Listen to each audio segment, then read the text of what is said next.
Welcome back to Cultivate Podcast. This is episode 6, and I'm super excited to be with you again. Last week, we talked through spiritual parents versus spiritual pimps, and today we are talking through church models, church structure, church government, why certain things were put in place scripturally. So I want you to stay tuned. This episode is going to be phenomenal for your development, training, and growth. Yes. Prophet Taurus, what kind of church did you grow up in? I grew up in a Pentecostal holiness church in an organization that's about 106 years old now, called the Firstborn Church of the Living God. We were traditional Pentecostal in a lot of our beliefs. So my organization was started before Kojic. Kojic people often like to say that they are the oldest Pentecostal organization. They're not. They're just the largest. Wow. The organization that I came up in was born out of a lady named Bishop Mary Magdalena Tate. And Kojic started from the Azusa revival. Well, before Azusa in California, she was in North Carolina and South Carolina doing healings, deliverance. There was an awakening happening. And so she started churches all over. And the organization that I came up in, called the Firstborn Church of the Living God Incorporated, came out of that movement. So traditional Pentecostal, Trinitarian in our doctrine, very heavy on doctrine. Had some beliefs that I've separated from, like one weird belief that we had growing up. And I hope nobody from Firstborn is watching this and getting offended. Y'all are just very specific and unique in the doctrine there. And I'm firstborn born, firstborn bred, and when I die, I'll be firstborn dead. Hallelujah. Oh, my goodness. No, we had a weird belief that we didn't, like, they were holiness. Yeah. So we didn't even do communion with grape juice. Grape juice was too close to wine. We were so sanctified and holy. We didn't want nothing to do with anything that looked like the world. So I grew up very strict, very couldn't go to the movies for a long time. They loosened up as we got older. We just couldn't do a lot of stuff. So like large congregation. Large organizations, small congregations. Yeah. We're from small towns. I'm from a town that doesn't have more than about 1,000 people. And I'm kin to half of them, including the people who are Caucasian. God help. Like, my family has been traced back to that area since slavery. So we're related to our slave owners' descendants. Wow. Because they started sleeping with my great-great-great-great-grandmothers and stuff. Very interesting history. So out of those towns came these little holiness churches. That's my kind of. I come from that old PAW. I'm talking about. Ooh, PAW got a lot going on. I come from that old.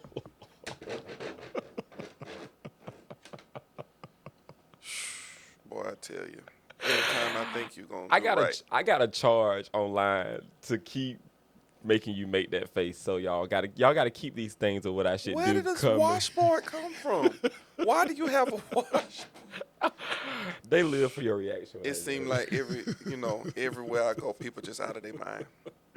No. So favorite memory of your church, your home. Favorite memory of my I don't know, there were so many. I was like the church clown. So I was always doing stuff to make my grandmama mad. Here's my favorite memory. We were so holiness sanctified. My cousin had a phenomenal voice. She was a phenomenal singer. And so before my grandfather or my grandmother would preach, they would have my cousin come up and sing. And so one time my cousin was singing, and my grandmother was a very unique woman. She had her own microphone. Even if she wasn't preaching, even if she wasn't leading devotion or doing it, she just had her own microphone, in her seat. You do that. And so she and so that if she needed to like say something or if she wanted to say something in the middle of the service. That is so crazy. Missionary Lila Mae Solomon. So one time my cousin was singing and she was, because we didn't have full band. We had we did hand clapping, foot stomping, washboards, maracas, tambourines. We didn't have a whole, until I learned how to play a little bit. So she was snapping her finger to keep the beat of the song that she was singing. And my grandmama got on her microphone and said, "Stop that snapping. Snapping is worldly. The world snap, saints clap." And we were looking like, what? Like, that is my favorite. Like, my grandmama's just one-liners, like, were just my favorite. She would make, like, one time we were at one of our sister churches in the region, and the presiding elder of the region had asked me to sing. Well, we had been traveling, like, hours, and it was summer, it was hot, I had a headache. And so I told the bishop I couldn't sing because my head was hurting. And when we got in that car, my grandmama, she told me off all the way home. Like, you don't ever tell the bishop no. You don't ever tell the bishop you can say, you got a headache. What is a headache to you? You a child. Like, she went off on me. Those are my favorite memories. That We kind always of will stuff. say obedience is better than sacrifice. Obedience is better than sacrifice. You never tell the bishop no. And from that point on, until Bishop Burst died, I never told him no anything he asked me Sick to or do. not. Sick or well. You better sing. Oh, I remember this. I used to be real mean, and so one time, Used to be. One time, I was mad about something. I was a teenager. My mama and I were arguing about something. She was trying to make me do something, and so we were in service, and it was time for the choir to sing, and I had an attitude up there singing on the microphone, and my grandma got on the microphone. She said, hey, sit down. You got a bad spirit on you. You need another dip. And she made me sit down in front of everybody. Like, so it's comical now. Most people couldn't have survived in that type of environment. Listen, I mean the absolute truth, but so humorous. It gets me through. No, like, me and my wife talk about this. I grew up around in that strict holiness environment. My family were just, straight shooters. And so they would just say what it is, like, in front of everybody.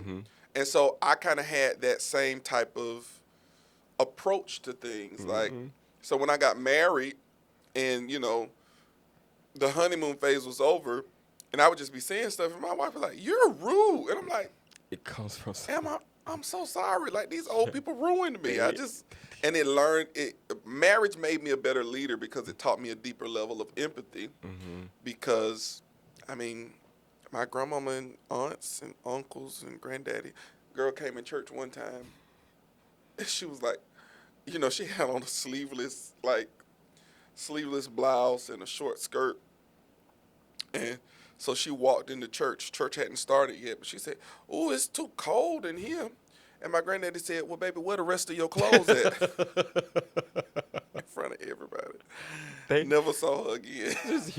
I remember us having, it was for April Fool's fell on a Sunday. Ooh. And one of the choir members took it upon herself to go up to the First Lady and say, Sister Hudson, I've decided to leave the church. And Sister Hudson looked at her and said, "God bless you, ma'am. We're praying for you."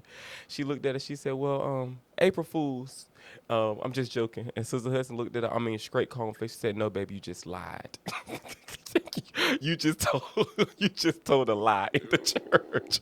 So they were straight shooters. That's the kind of environment that I grew up in, and it kind of comes out even in my modern. I like to think that my church is more modern. Yeah. But even in my churches, I can still see and hear some of my raising and environment in the way that I've structured. The thing that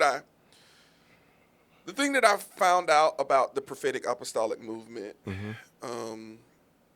when I was 18 years old, I'd been licensed to preach, trained, And I was like, this is religious. I need something new. I need something fresh.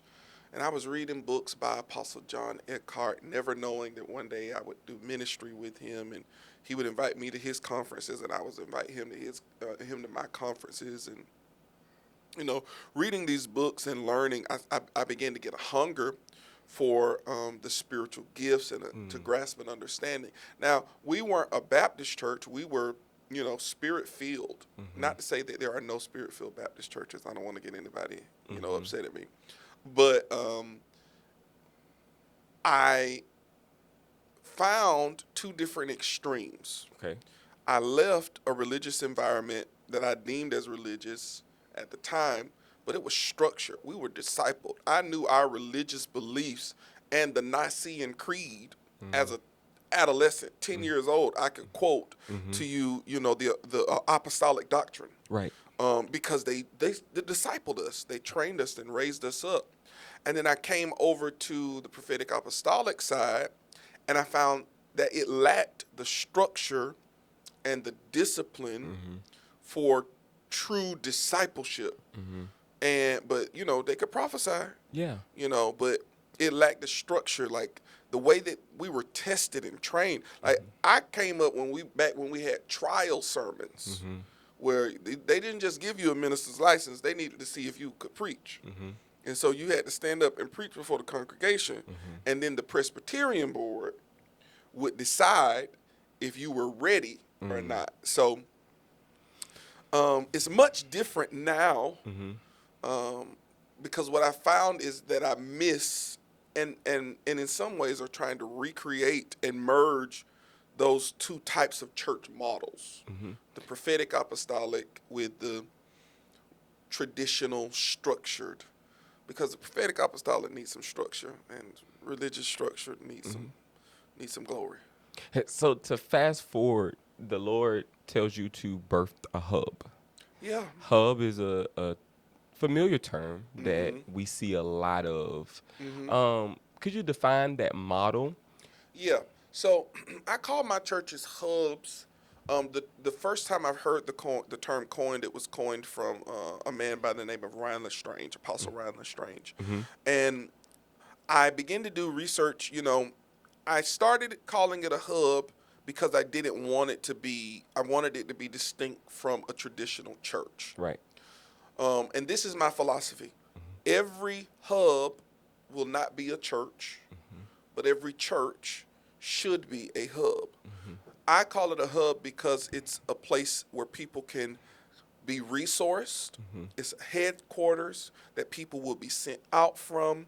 It's a environment where people will literally be trained and equipped and developed in conjunction with the things that we see in a traditional church, where we have Sunday services and we have elders and deacons.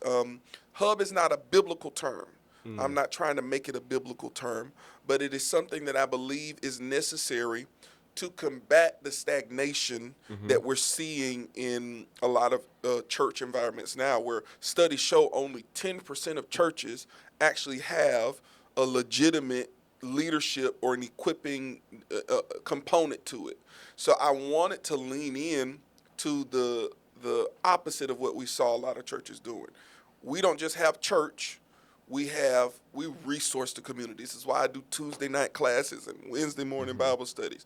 This is why I have pre-recorded content and written lessons and books, so that people can be resourced to, be discipled. So that's my model, my idea of a hub. And I think we also hear, my house is apostolic. I come from an apostolic house. What does that actually mean? And do you feel like every hub is apostolic, or every church is apostolic? What's your view on when people say I have an apostolic house?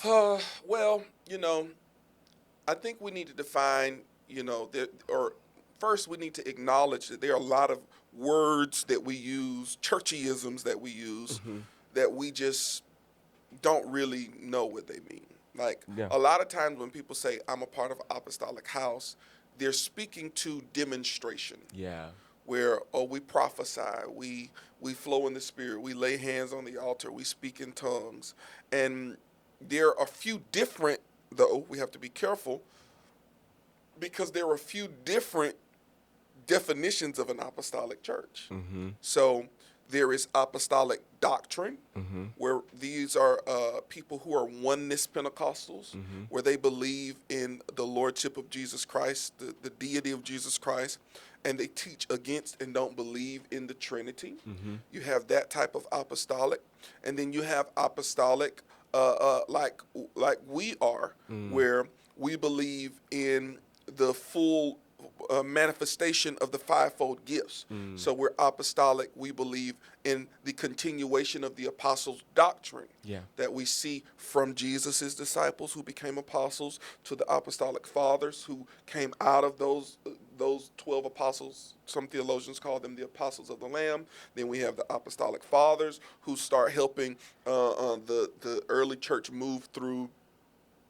the Holy Roman, or the Roman Empire that becomes the Holy Roman Empire. So there are different types of what we understand as apostolic. You have Jesus only apostolic, and then you have this now new modern apostolic prophetic that looks to restore, in some environments, looks to restore the place of the prophets and the apostles, based off what we see in Ephesians 2:20.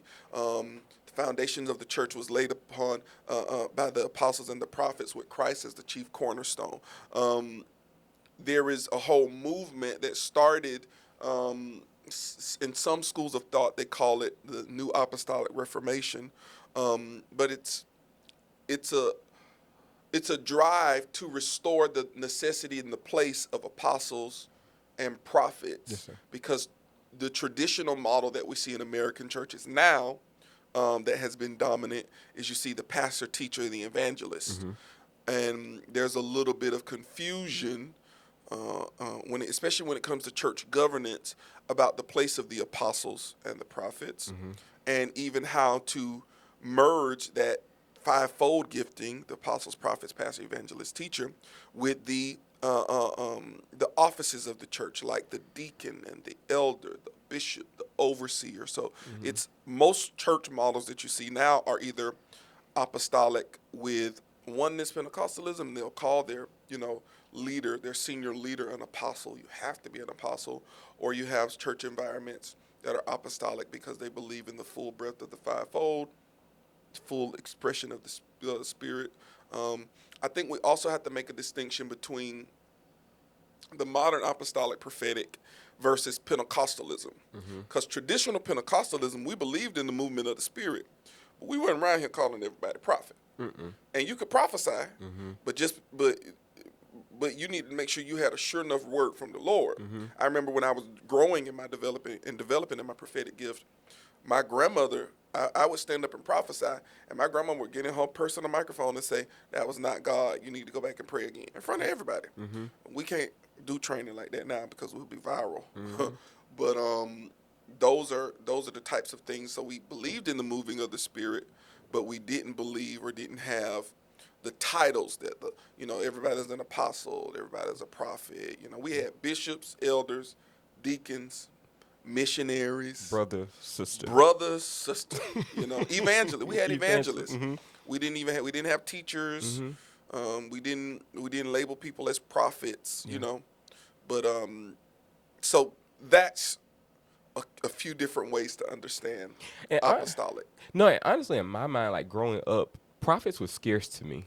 Like, one, I think I used to think that prophets came like straight from heaven because they would come in town for revivals and stuff, but like they wouldn't be around, so I wouldn't see them on a Sunday to Sunday. So we would get a little fearful, when they said, okay, we had the same prophet come for like 8 years. Every summer he would come, and so it's like the prophets in town. So it wasn't prophets, were not common or popular in the. Everybody want to be a prophet. No, you know how I feel about that. Yes.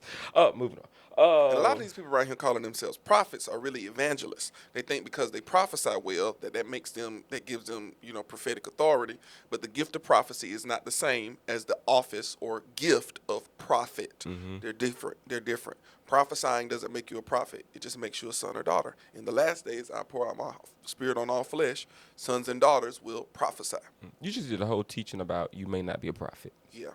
Because we had some, some stuff going on. I wanted to It was powerful. bring people out of the come out of the third It was heavens. power, and it also ignited people who were evangelists. Like, they were bona fide evangelists in the room that said, no, I know I'm not a prophet, but I do know that God has called me to evangelize. Yep. And so it was good.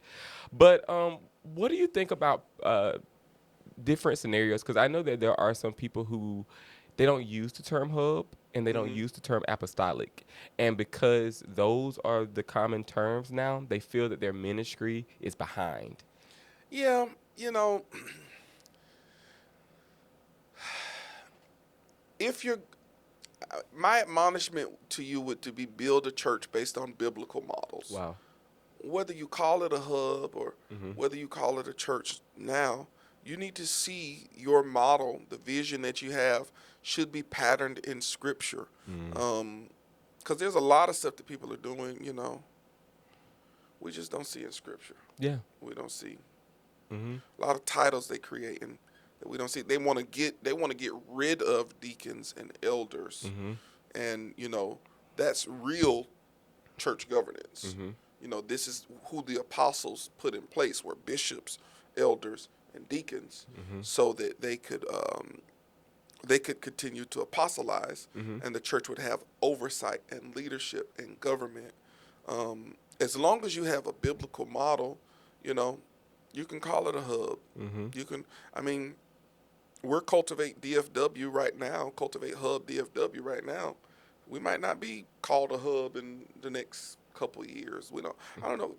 Organizations change names all the time. Right. You know, don't get stuck on trends. Mm-hmm. You need to have a conviction about, you know, what the Lord said. Absolutely. And I think that a lot of times too, navigating now, because we do come from small churches, big organizations, but small churches. Then on the other side, people come from large churches, mega churches, and there is this said tension that I feel untouched because I don't come from a small church like you. What's your take on people who say that they go to a church, you know, that's considered to be a mega church, but they're untouched? Do you think mega churches can touch people? Yes, you can be a mega church that has a micro feel, but it's all about the systems and the structures and the sons that you develop. Because, you know, if we look at Moses was responsible for millions of people with the children of Israel. However, he had to learn to set up a structure that allowed him to be able to rest and others to be heard through delegated authority. The problem is, however, that a lot of these people who are mega churches are a mile wide and an inch deep. And it's because a lot of them build around a personality, and they have great events and good structure for, you know, performances, but they don't really have systems for discipleship, development, and community. So it is possible, and it's a real thing that we hear all the time from people who have, you know, come from larger ministries. But it is possible to be a mega church with thousands and thousands of people that still build community if you set the right systems, the right structure, the right delegated authority. It means that you're going to have to do more than preach on a Sunday leader. It means you're going to have to actually train leaders, develop leaders, and then train them to train leaders and develop leaders, so that you follow Jesus's model. Jesus had 3, then he had the 12, then he had the 70. I can't sit with the 70 as easily and often as I sit with the 3. But I see the things that I teach to the 3 represented in the 70 because they represent, they continue, they reproduce what I've produced in them. So what do you say to the person who is a part of a mega church on a volunteer team that knows their gifting and, like, they don't understand why I'm serving in this capacity? I'm not seen. Have conversations, number one, and make sure that the values that you carry as a believer match up with the value systems of the house. Yeah. Because what we see a lot of these large churches fall into the trap of is this whole serve mindset. And they capitalize off of the excitement and the momentum of their environment, but they don't really make sons and daughters. Mm-hmm. They make slaves and servants. Yeah.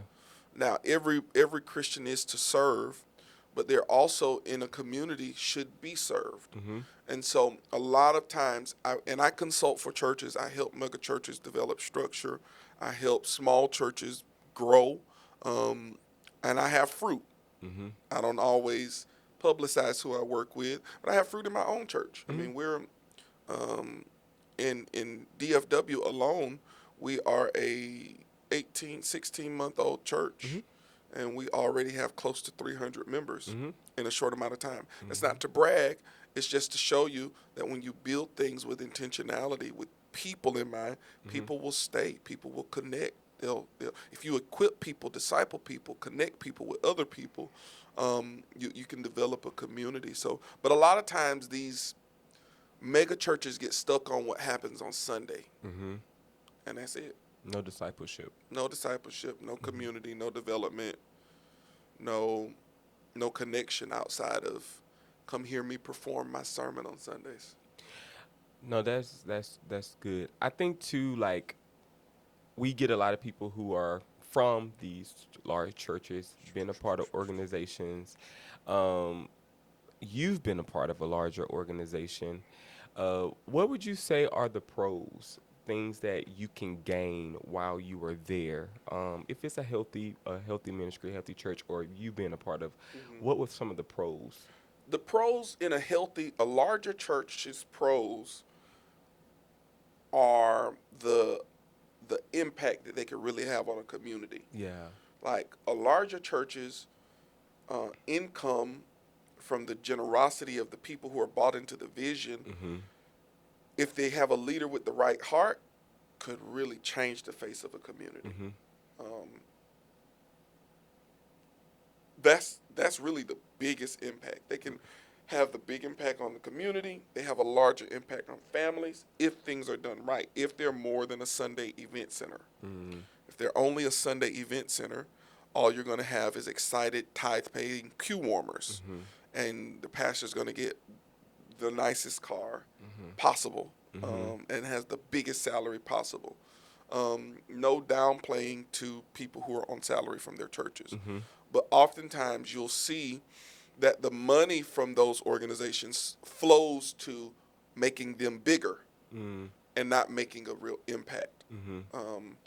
So, yeah, that's something that those larger churches, if healthy with the right impact or with the right intentionality, they can make a huge impact to cities, families, regions. I often hear you say a lot, and Cultivate DFW, y'all have my back because he does say this a lot. You are not interested in becoming a mega church. Not interested. Why? Overhead, staffing, more people, more devils. Mm-hmm. It becomes a problem. And then Dr. Matthew Stevenson said something that is real. Influence and hate grow at the same rate. My addition to that is that you have to have a refusal to be intoxicated by either.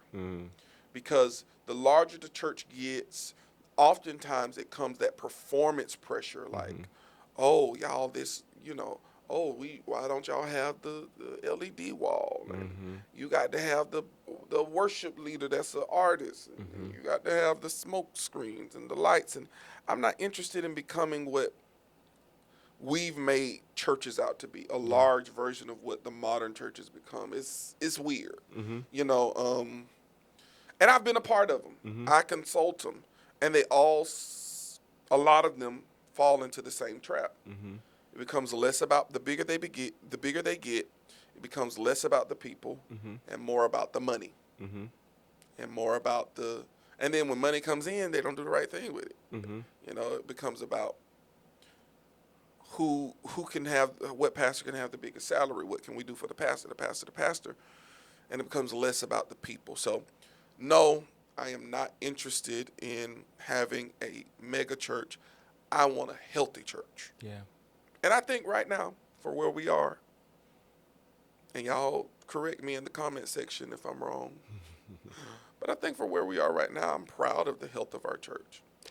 Top 3 signs of a healthy church. Top 3 signs of a healthy church: you have people being discipled unto the Lord and not discipled unto the leader. Number 2, there's a level of financial transparency and integrity. So the money that is coming in doesn't flow directly to the pockets of the leader only. Now, should the church, if they can, put their pastor on the salary, put their pastor on the salary? Absolutely. Honor the man of God who's helping build and raise funds for the house. 3, discipleship and community. I kind of putting 2 together. People are connecting with each other, and they're not just enamored with who's on stage. Like, if you want me to be a little sharp with you, come to this church and try to run out before you talk to anybody else. That's not a healthy church. Or come to this church expecting and desiring to only be connected to me or my wife, and dishonor delegated authority or leadership that you have a chance to connect with.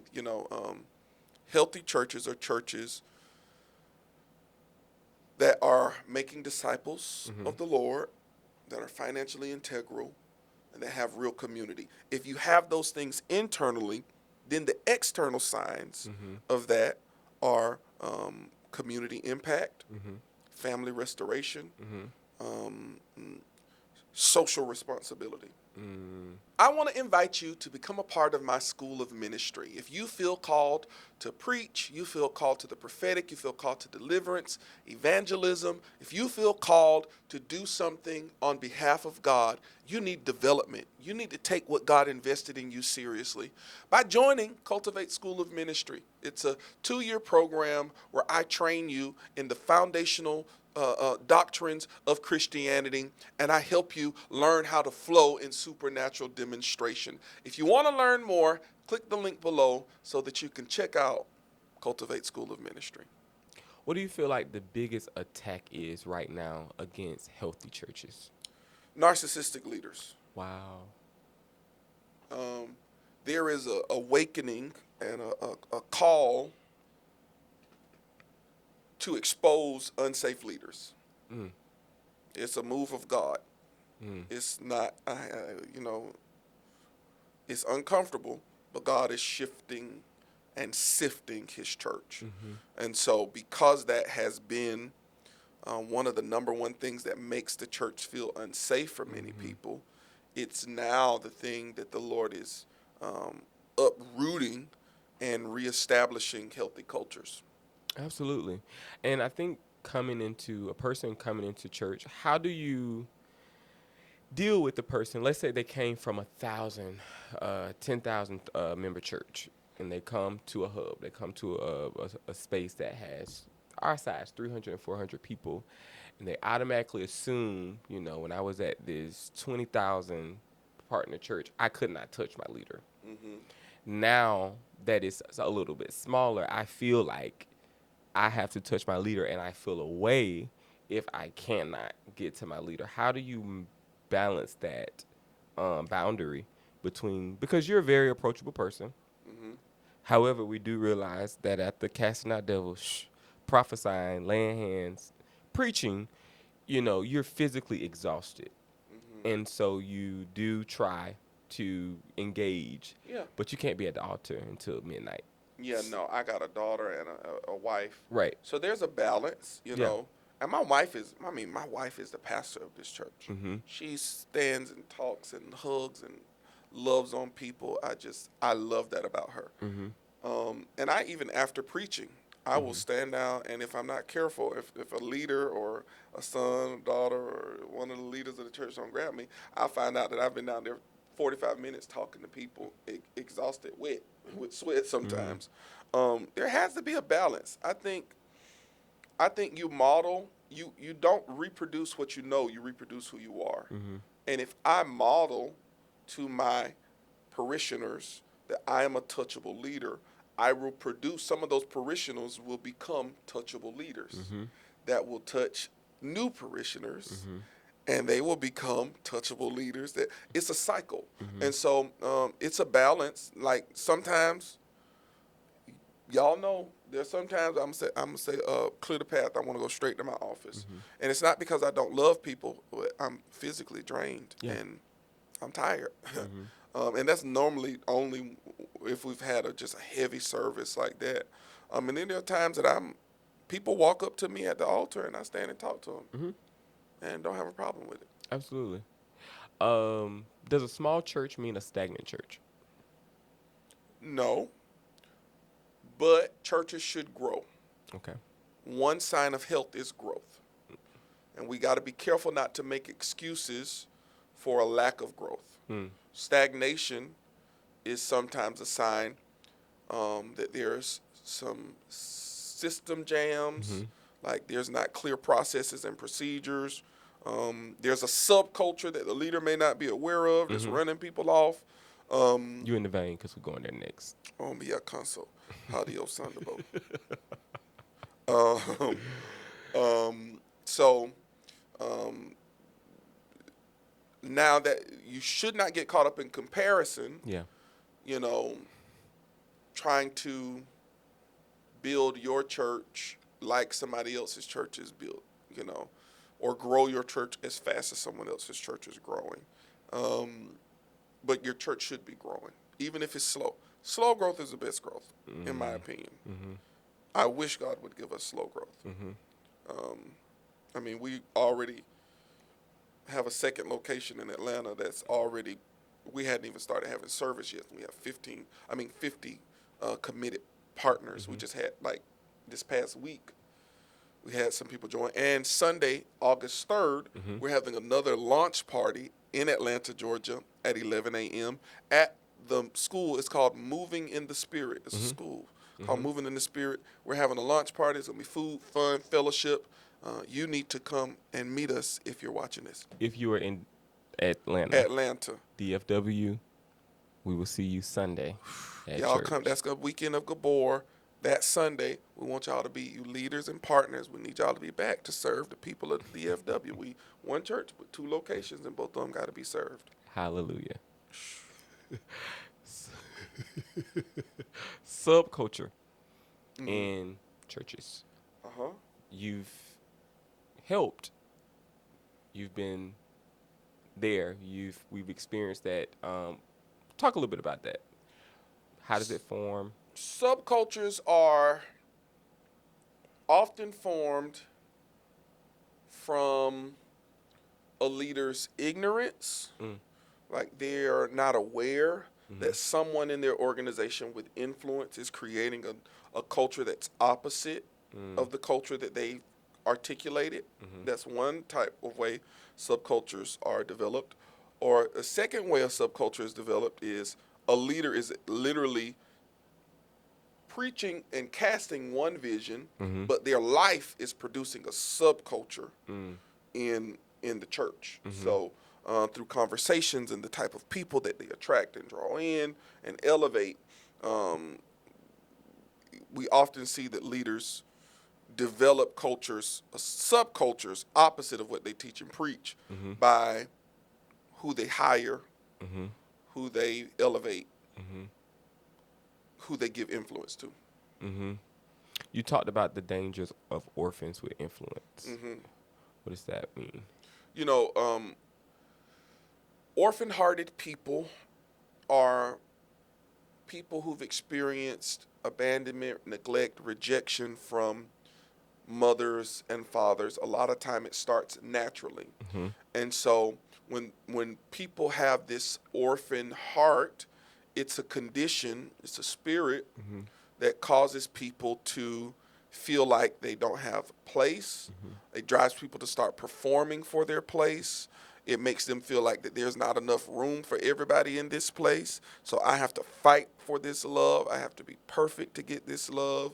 And so when those people continue and become orphans with influence, or orphans are really often, they become amazing at what they do. They're highly skilled. They're intelligent because they've learned how to be the best in order to get love and acceptance, right? And so a lot of leaders are fooled and they think that these people are healthy and, or because they have high capacity that they have healed souls. And that's not the case. A lot of times orphans can hide behind their work, their perfection or their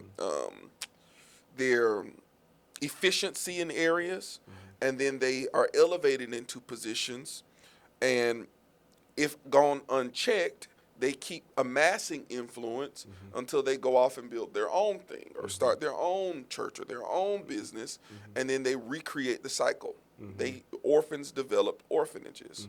So instead of looking for acceptance, love, and affirmation from a leader above them, they start feeding their ego by who they can control.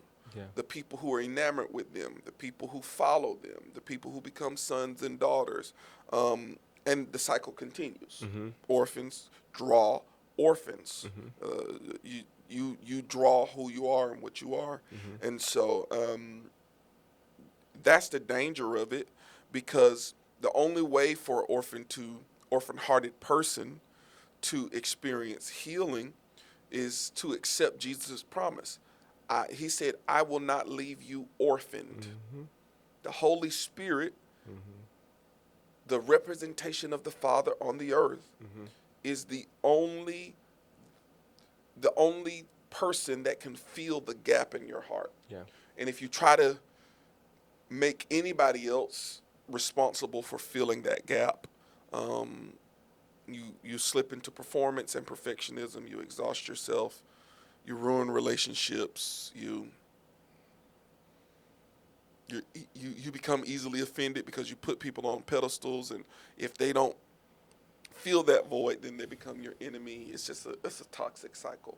So how do we then raise up and train based on your apostolic model and church model? How do you train healthy leaders? Healthy leaders have to become healthy sons and daughters first. Yeah. So I don't make people leaders because of what they can do.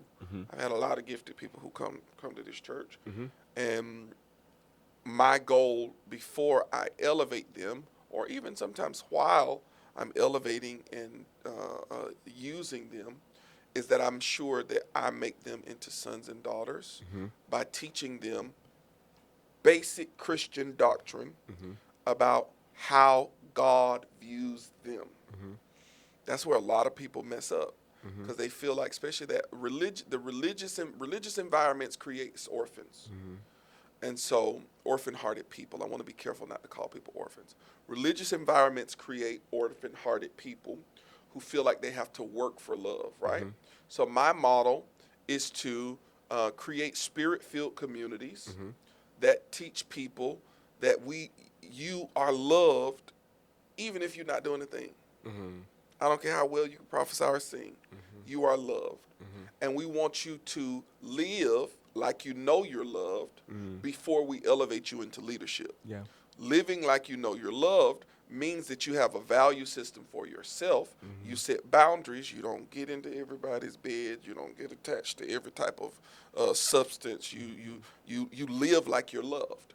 And if I can raise up leaders to live like they're loved, then they will not be prone to performance. They won't be prone to addictions. They won't be prone to a lot of the things that we see people fall into.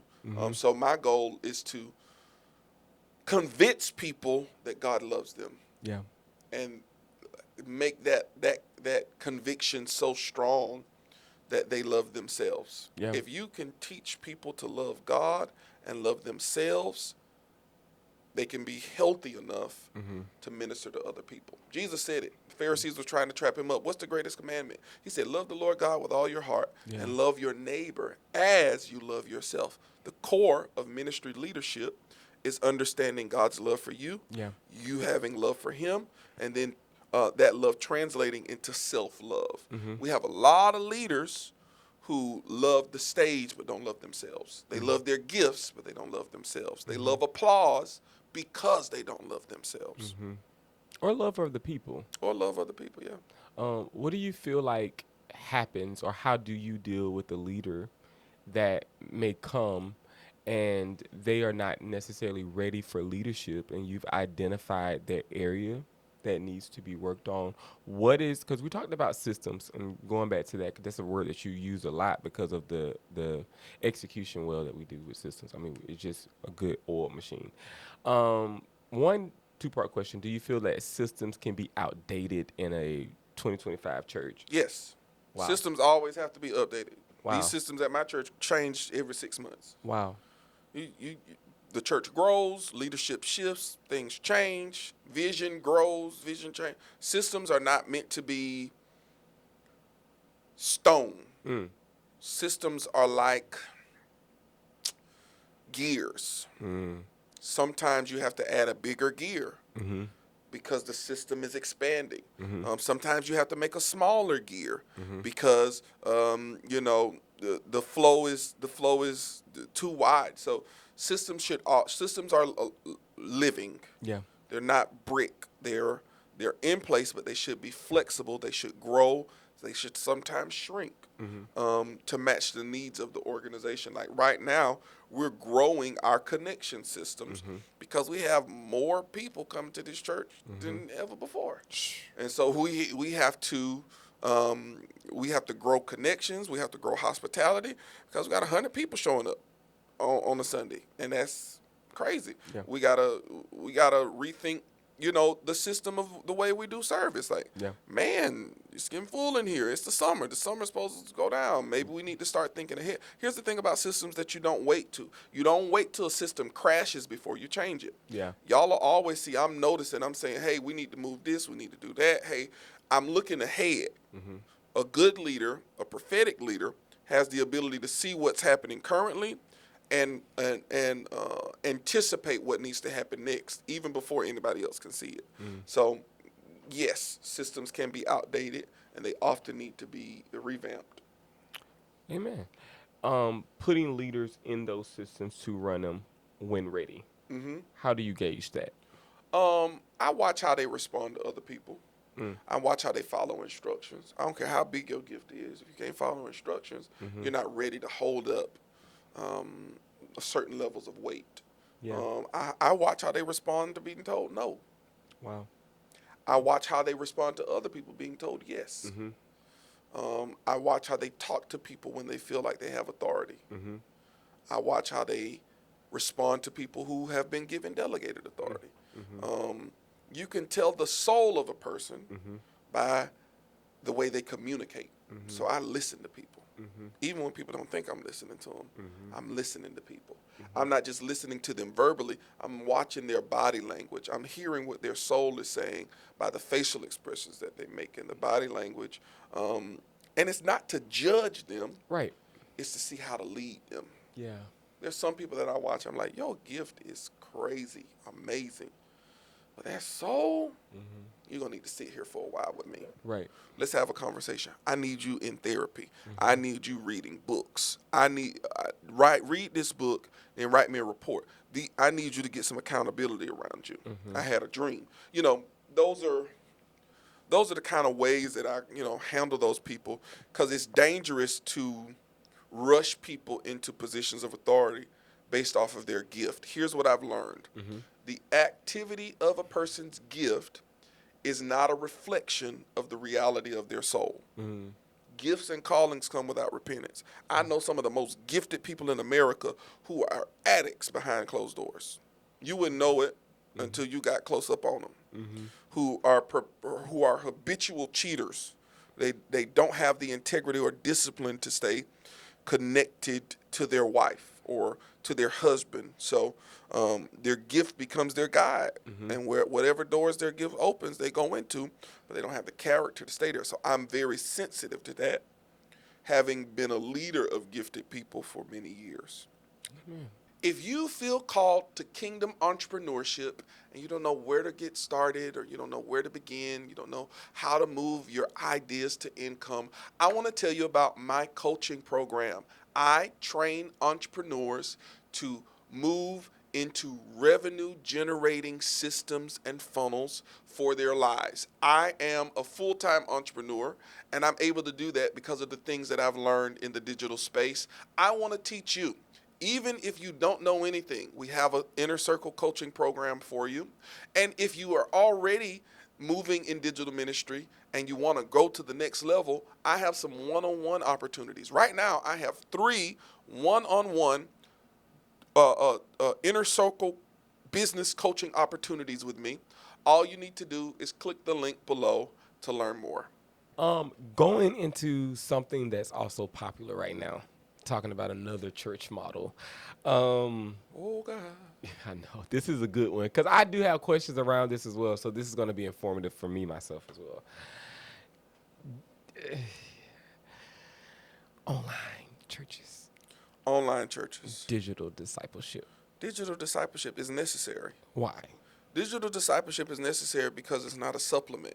God told me this in 2020. Mm-hmm. Digital discipleship, I actually prophesied it at the top of the year before COVID happened. Mm-hmm. I prophesied that a global pandemic was coming.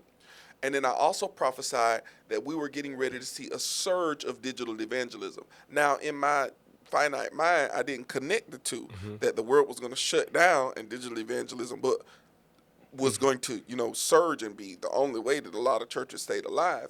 But one thing that the Lord spoke to me about during that was that this is not a supplement or this is not a temporary shift. This is the next move. Digital discipleship is so necessary because we have a deficit of churches who actually are spirit-filled, that disciple. And so there are people who are part of my church from Kenya, from California, from Chicago. We in Dallas, Texas, and they don't have physical locations. So they get to put the worship service on TV. They get to listen to the word. They get to give. They get to connect with other people. And we have virtual altar calls now. I'm big on that hybrid model. I want all of my churches to be hybrid churches. There will be a digital component because it's another way to keep people connected. It's another way to make sure no one is left behind. It's a way to keep our thumb on people to know what they need. Digital discipleship, digital churches, digital components to churches. Now, there are some churches that are strictly digital. They're strictly online. That works for who it works for. I need to come to this altar and roll around a little bit every now and then. Well, and the thing is, I feel like I cringe sometimes, if I could be honest. You old school. You want everybody to be in the church. I do. People have lives, I know. That's what I'm saying. So I do get that. But, for me, for example, I cringe going live. I'm going to tell you why. And as much as people you need to go live. I cringe going live because I be sitting in church sometimes, or I be coming across a viral post, and you have some one bashing or saying, you online prophets. And even though I am not included in that I'm an online prophet. Before I was a church planter, I was an online prophet. Right. And so even though your heart is not what they're talking about, it gets so much backlash. Am I crazy? You will never, let me say you this. One way that I am never concerned about criticism from people who I would not trade lives with. If you are online bashing online prophets, it's probably because you're jealous of the influence and the impact that they're making. I mean, I've had leaders laugh at me, then years later turn around and ask me for my help. How did you build what you built? I built a personal brand, a trustworthy brand, by carrying the word of the Lord that brought fruit in people's lives, accurate information. I prophesied about COVID, it happened. I prophesied about so many different things. I don't, toot my own horn, but you cannot ever don't be fazed about critics. Go preach the word. Preach it online. Preach it to people who need it. Yeah. Preach it in the morning, preach it at night. People need. Now that is old school. People need to hear encouragement. We are in a world that is experiencing so much foolishness and turmoil, and we don't know what's getting ready to happen. People need to be anchored in the word. How can they hear without a preacher? That's true. So how does one separate themselves from digital discipleship or just people consuming content? Sometimes people aren't going to commit. They're going to still receive that content. Mm-hmm. The seed, one plants, the other waters, God gives the increase. Mm-hmm. I have people who watched me for years and never committed to my church, never joined my school. But when I'm live on YouTube, they're watching. Mm-hmm. Let them consume. Eventually, that seed's going to take root. A brother said this to me last night. He said that one of the leaders that he was talking to felt like there's a point now where it almost feels like, as a church and a healthy church, I could have a thriving church, but it's almost like I have to feed the algorithm every day so that everybody knows that we are alive. What is your take on that? Or do you feel like there is this pressure to be relevant online, or to stay relevant? So I gotta keep content coming out. I gotta push something else. I gotta do something else. You do. Yeah. Churches used to grow by word of mouth only. Yes. Churches used to grow by families. Now churches grow by digital evangelism. Yeah. And that's how you got to see it. Yeah. Digital evangelism. I mean, like, there was no graphics. Like, Mm-mm. I don't remember. Like, it literally just was No word of live mouth. stream. No live stream. We having revival in 2 weeks. And people Church showed be up. packed out. It's a different time. Because it's a different time. People's attention spans Yeah. are shorter. People's conviction for church is different. Mm-hmm. So you got to remind them, you need to get to church. This is what you're going to experience. Yeah. You need community. You at home, under your blanket, not talking to nobody. Mm-hmm. You're battling depression by yourself. Come to this altar and get breakthrough. Mm-hmm. Come to Cultivate DFW or Cultivate ATL. Get some breakthrough, deliverance, and healing. Freedom, transformation, change. You need it. Mm-hmm. Sometimes you can get what you need from a word online. Most times you need to be in the building so that you can experience what happens in corporate worship environments. And on time. But God, Al, leave these people alone. These people see, it's easy for you to say this stuff because you ain't got no kids. You work for the church, so you here, No. You be hard on these people. Y'all do need to be on time. Don't be walking in the church while I'm up preaching now. No, they don't. But one thing I will say is, you fuss a little bit, and they come running in. Because they honor God's house. They do honor God's. But you want to fuss at them all the time. I be scared. Listen, I want to get here early because I'm scared I'm gonna miss a move of God, and we got to be on time. We got to get back to time. Jesus. We got to get back. I'm telling you, that PAW stuff is still in him. Let me tell you, I'm trying to work it out of him, but that Pentecostal assemblies of the world is still in. I literally told the elder the other day, I said, Prophet Torres let me talk for a long time. And when I got finished, he looked at me and said, that PAW still. I heard it. I just sat there and listened. I said, by that time, I had went off already. I said, oh, yeah, them PAW leaders, they raised you up real fashion in there. Yeah. But no church system. So now that you are here and you look back. And we got to wrap this up, Al. I got to go. PAW, they don't like to get out of church. They want to be in church all day. We done, y'all. We're done. Last question. Go ahead. Go ahead. I'm going to let you. This last question is wild. We look back now. If you could give any advice to the Trinitarian Church or any church in your upbringing, around your upbringing, to that specifically the church that you grew up in, what would you say? If you don't grow, if you don't change, you're going to die. Oh, my goodness. I love the Firstborn Church. I do. But they still doing a lot of stuff the same way that they've done it since 1930. If you don't grow, if you don't try to shift, if you don't try to grow, when you are gone, a lot of them are getting older. When you are gone, there's going to be a whole generation of people who move on to another. If your values are, if you love and appreciate and believe in your values, become all things to all men that you may win some. The next generation needs to hear what you're saying. You just might need to package it. Don't change. The word is the word. Don't change your values. Don't change your sin. Don't change your stance on sin.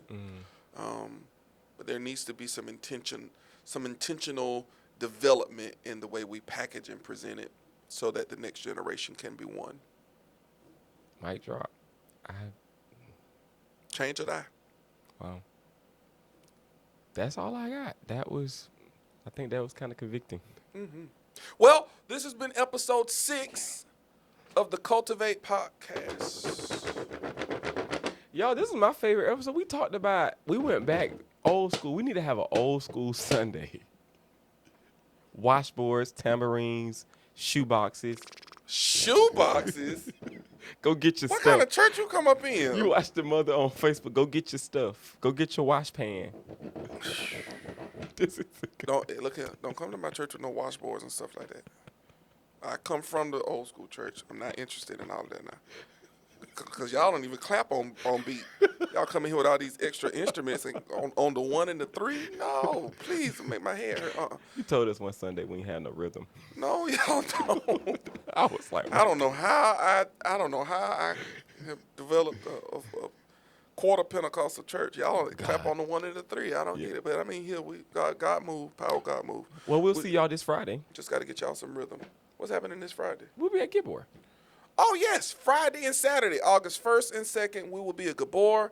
It's my deliverance ministry training conference. If you haven't registered, you're finna lose out. Mm-hmm. The seats are flying off. Mm-hmm. If you have registered, merch has already dropped, and I only ordered 50 of each shirt. Mm-hmm. Thank you so much, too, for donating 2 of them to me. Like, for real, that was a real big thing. If you don't bring no money, you ain't getting no shirt. We ain't doing no donation. He literally told me that off camera. See, they get spoiled. They think that somebody...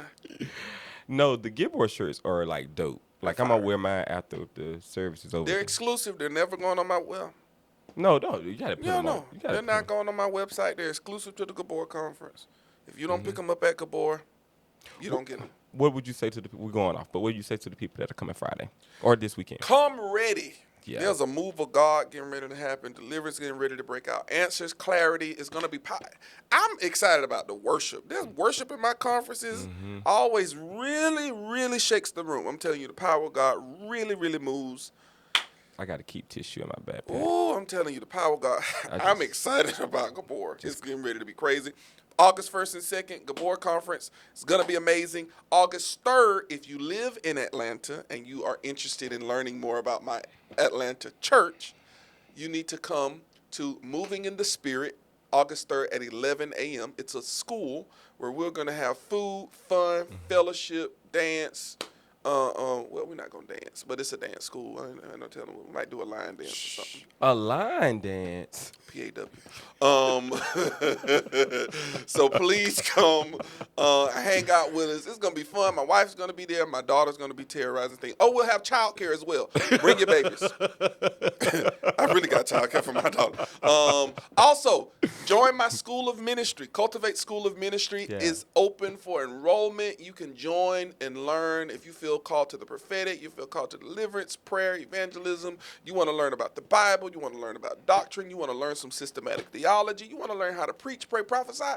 You need to come to Cultivate School of Ministry. The link is in the description below. Also, if you're a kingdom business